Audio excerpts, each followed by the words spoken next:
కన్యరాశి వారికి మాఘమాస శుద్ధాష్టమి అక్షయ కాలభైరవాష్టమి సందర్భంగా ఎలాంటి విధిని పాటించాలో ఈ వీడియోలో సవివరంగా సంపూర్ణంగా తెలుసుకుందాం.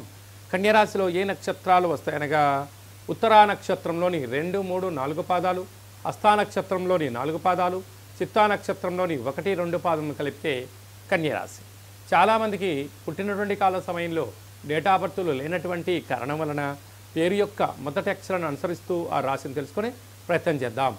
యో పా టీ పు షా అణ ఠ పే పో అక్షరాల వారందరూ కన్యరాశి జాతకులే. కన్యరాశి యొక్క అధిపతి బుద్ధ భగవానుడు.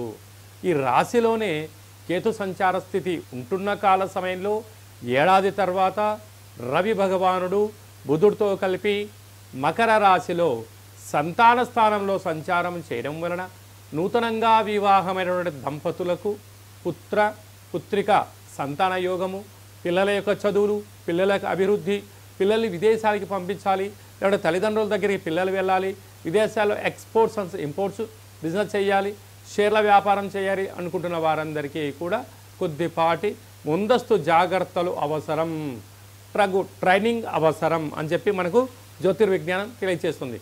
6వ స్థానంలో శని భగవానుడు స్వక్షేత్రకంగా ఉండడం వలన దయచేసి అప్పులు ఇవ్వద్దు, అప్పులు తెచ్చుకోవద్దు.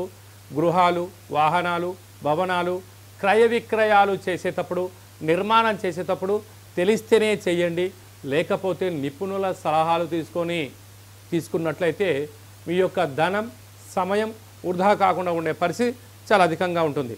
భాగ్యస్థానంలో దేవగురు బృహస్పతి సంచారం చేయడం వలన వివాహమైన దంపతులు భార్యకు భర్త, భర్తకు భార్య బహుమతులు ఇచ్చి పుచ్చుకునే వ్యవహారంలో అన్యూన్యమైన గృహస్థాశ్ర జీవితం కలుపుతూ ఆధ్యాత్మికమైన యాత్రలు, విహారయాత్రలు చేస్తూ మంచి కుటుంబంలో ఎనలేనటువంటి ఆయురారోగ్యాలు కన్యరాశి వారి సొంతం కాబోతాయి.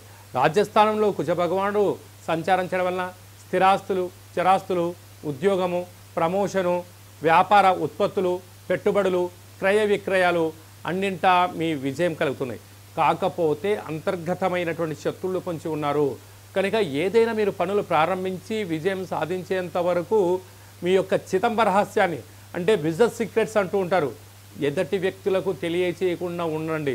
లేకపోతే కన్యరాశి వారికి శత్రువులు ఎక్కడో ఉండరు, నీ చుట్టూ ఉంటూ, నీ ఇంట్లోనే ఉంటూ, నీతోనే తిరుగుతూ, నీ యొక్క అంతర్గతమైనటువంటి బ్యాంకు లావాదేవీల విషయాలను అనేక మందికి చేరవేస్తూ వారి అవసరాల కోసం మిమ్మల్ని బలి చేయడానికి సిద్ధంగా ఉన్నారు సుమా అని చెప్పి గుర్తుపెట్టుకోగలగాలి.